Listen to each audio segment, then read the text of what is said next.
मी एवढं पण सांगतो की माझ्या कठीण काळामध्ये खूप लोक उभी राहिली. मी अजिबात कुणावर नाराज नाही ना, मी आयुष्यावर नाराज आहे ना, मला माझ्या आयुष्यात आलेले जे लोक आहेत मी त्यांच्यावर नाराज आहे.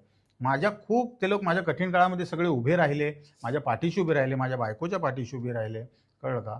आणि मला मॉरली सपोर्ट खूप मला केला लोकांनी. म्हणजे हॉस्पिटलमध्ये सुद्धा जेव्हा मी बेशुद्ध अवस्थेत होतो तेव्हा पण बरीच लोक येऊन गेली. अवधूत गुप्ते, मंगेश देसाई, सागर कारंडे तर काय तो बालपणीचा तुझा मित्र आहे मित्र. तो. तो सुद्धा आला आणि बरीच मंडळी येऊन गेली. हे मला नंतर कळलं बायकोकडून की हे लोक येऊन तुला भेटून गेले. आणि खूप लोकांनी फंड रेझिंग केलं माझ्या नकळत सुद्धा. प्रशांत दामले आहेत, अंकुश चौधरी आहेत, पॉलिटिकली एकनाथ शिंदेंनी खूप हेल्प केली मला त्या काळामध्ये.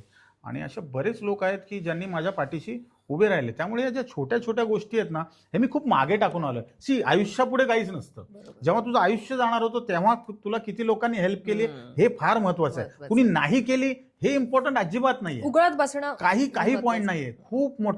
खूप मोठा चमत्कार देवाने केलाय ना तुझ्या आयुष्यात.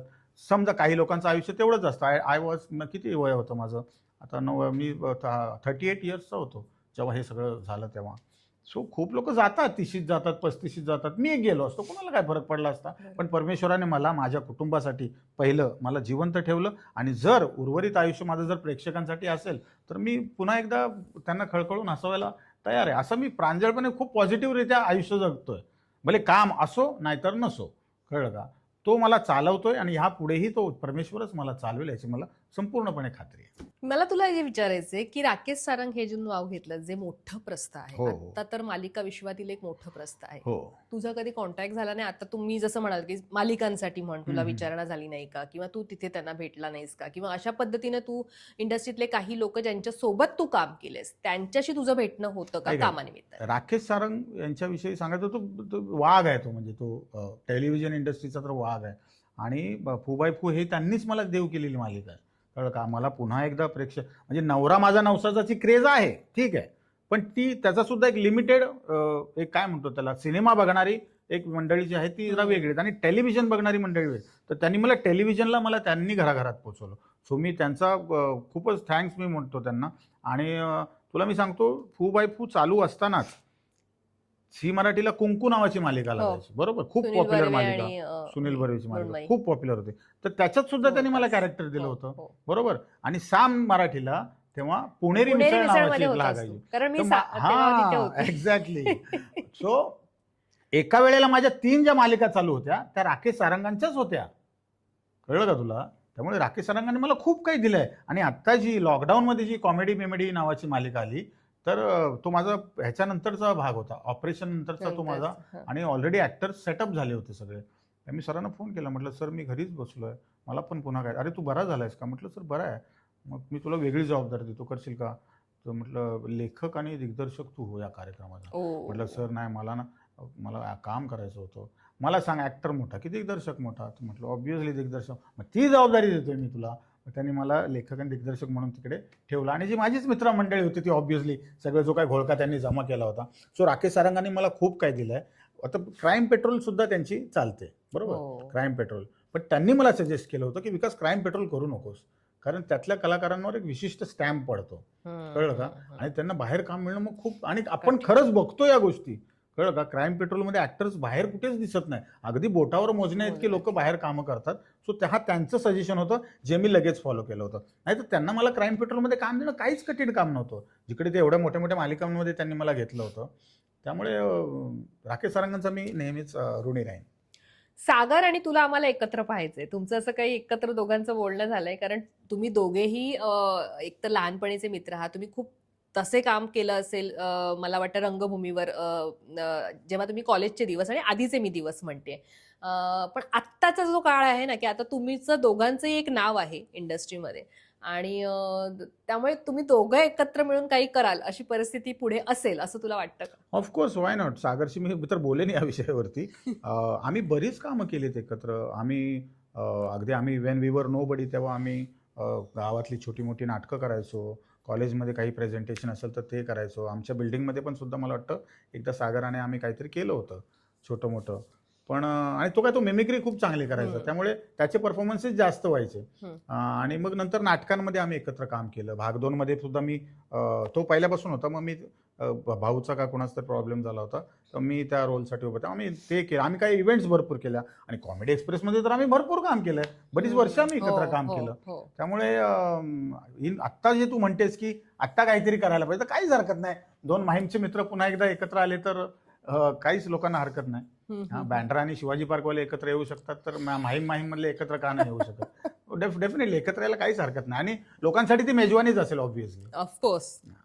मला सागरविषयी तुझ्याकडनं ऐकायला आवडेल. तुम्ही दोघं तुमची जी जोडी होती लहानपणापासूनची म्हणजे आत्तापर्यंत, आणि आता तर तो बिग बॉस मध्ये आहे, तर ते मला सागरविषयी तू बोलशील जास्त. सागरची आणि माझी ओळख झाली 1994 साली. आम्ही राहायचो बाजूबाजूच्या कॉलनीमध्ये, म्हणजे माहीमला आमची पोलीस क्वार्टर्स होती आणि त्यांची फिशरमन कॉलनी होती, म्हणजे ज्याला आपण माहीम कोळेवाडा म्हणतो. सो पण आम्ही ज्युनियर कॉलेज आमचं कुठलं लोकमान्य विद्या मंदिर जे शीतला देवीला होतं, तर तिकडे मी 12वीला आणि हा 11वीला, असं 1 वर्षाचा डिफरन्स. 1 वर्ष लहान आहे तो माझ्यापेक्षा. 1 वर्ष पण 6 महिन्यानेच लहान आहे, पण तो अकॅडमिकली तो माझ्यापेक्षा 1 वर्ष लहान होता. मग तिथे आमचा तो एक 11वी आणि 12वीचा ग्रुप जमला. आणि त्याचा जो भाऊ आहे सतीश कारंडे, कझिन आहे त्याचा, तो माझ्या वर्गातला होता. आणि मग तेव्हा सागरची आणि माझी खूप तेव्हा गट्टी जमली. आणि मग तोपर्यंत ऍक्टिंग काय वगैरे वगैरे हे काही माहिती नव्हतं, तरी सुद्धा आम्ही छोटं मोठं काय ना काय तो मिमिक्री करायचा. मग काही लोकांची नक्कल कर, ग्रुपमधल्या काही लोकांची नक्कल कर, किंवा आमचे जे प्रोफेसर्स होते आमचे, मला आठवतंय माने म्हणून आमचे पीटी सर होते, त्यांना तो खूप चांगला मिमिक करायचा. आजही आम्ही कधी भेटलो तर आम्ही माने सरांच्या आवाजात एकमेकाशी आम्ही बोलतो. आणि मग हळूहळू मग सिनियर कॉलेजला आलो. मग मी व्यावसायिकला गेलो. मग तसं त्याचं व्यावसायिकला खरंच काही चालू नव्हतं. मग संतोष पवारची बाय द टाइम माझी गट्टी झाली होती. आणि मग यदा कदाचित भाग 2 नावाने एक नाटक आलं. बरोबर, त्याच्यामध्ये कसं होतं, आता यदा कदाचित मध्ये कसं कौरव पांडव असं सगळं होतं. यदा कदाचित भाग 2 मध्ये पात्र अशी होती की मराठी नाटकांमधले जे फेमस पात्र आहेत ते एकत्र येऊन हे नाटक करतायत. म्हणजे ती फुलराणी म्हणा, आपला तो मी नव्हेस मधला आपला सावळा कुंभार, अशी बरीच महत्वाची तळीराम, हे सगळे एकत्र येऊन ते नाटक करतात. मग त्याच्यासाठी संतोषकडे मी सागरचं तेव्हा नाव सुचवलेलं, आणि संतोष बोलला तू बोलतोयस म्हणजे ओकेच असणार. मग ते सागरचं पहिलं व्यावसायिक नाटक. आणि मग तेव्हापासून त्याने काही मागे वळून बघितलंच नाही. मग त्याच्यानंतर मग फू बाय फू मध्ये सुद्धा तो माझ्या नंतरच आला. मला वाटतं सेकंड नाही 3rd सीझनला तो आला. आणि मग त्याची आणि सुनील तावडेची खूप चांगली जोडी जमली, कळलं का.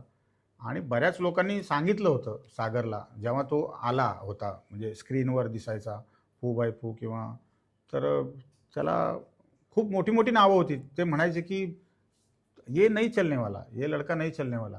लुक कसा आहे त्याचा, आणि प्रेझेंटेशनच नाही आहे, तब्येत बघ कशी आहे, आणि एक प्रेझेंटेशन लागतं ना एक बॉडीमध्ये, तसं काहीच नाही याच्यात. मी सांगायचं सागरला, म्हटलं हे सोडून दे, यांच्याकडे लक्ष देऊ नको अजिबात, कळलं का. तू जाणार पुढे, मला माहिती आहे.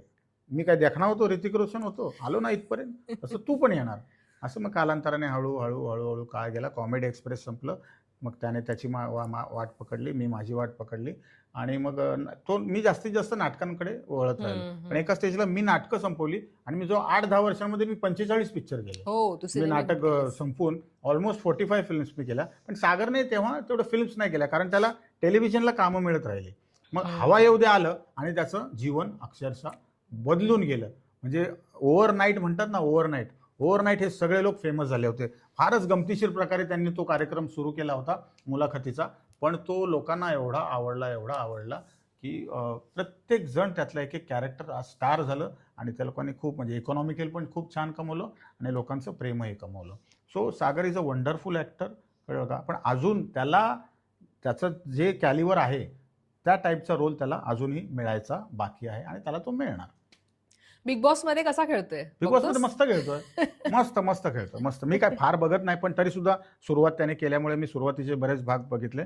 त्याने खूप छान खेळलेला आहे आत्तापर्यंत, खूप छान. सगळ्यांचा रिस्पेक्ट ज्याला ठेवायचा आहे त्याला ठेवतो, ज्याची काढायची त्याची बरोबर काढतो, कळलं का.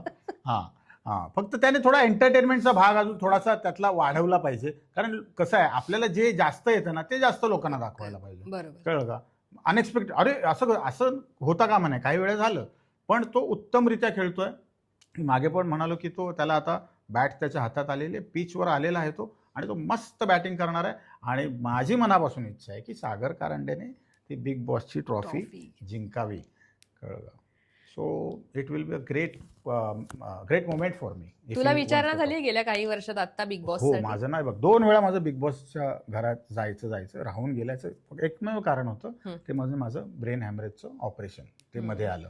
कळलं का? पण त्यानंतर आता जे हा, झाले त्यांचा तो रूल झालाय आता की तुम्हाला जर काही मेजर झालं असेल तुमच्या आयुष्यात, एखादी मेजर तुमच्यात आजार पण असेल तर तुम्ही येऊच शकत नाही ह्याच्यामध्ये. ह्याचं हो, कारण तू जर फर्स्ट अच्छा. सीझन बघितला असेल तर सुशांत शेलार तिकडे पडला होता आणि त्याने रिक्वेस्ट केली होती की मला जाऊन येऊ दे, फक्त कुठे हॉस्पिटलला जाऊन मला फक्त सिटी स्कॅन करून येऊ दे. तर त्याला बोलले नाही, तुला सोडावंच लागेल. मग त्याने तो सोडला. मग त्यांचा तो रूलच झाला की एखाद्या कंटेस्टंटला मेजर आजार जर काय असेल तर त्याला आपण शोमध्ये घ्यायचं नाही. आता सुद्धा कुठली तरी contestant, I don't remember her name, Sonali ना आता या सीझन मध्ये, हो सोनाली राऊत, तिथला पण इन्फेक्शन झालं. हा, urine पण तिच्यासाठी infection. तिकडे अरेंज केलं सगळं. हो, म्हणजे मग त्याने आता ते हे सुशांतने केलं. परत त्यांना हे केलं की माझ्या वेळेला का नाही केलं तुम्ही. ठीक आहे, हरकत सुशांतने आता नाही. बोलून दाखवलं हो ते. हो. सो बिग बॉस पर्यंत मी सुद्धा गेलो. अगदी पेमेंटची पण मागच्या काही 3-4 वर्षापूर्वी पेमेंट्स पर्यंत आलं होतं. पण नंतर त्यांना कुठून तरी कळलं की ह्याचं असं झालं होतं. कारण ज्या टीमशी मी बोलत होतो त्यांना माझ्या आजारपणाबद्दल काहीच माहिती नव्हतं. सो ठीक आहे, मराठी नाही, आपण हिंदी बिग बॉस मध्ये जाऊ. त्यात काय हो.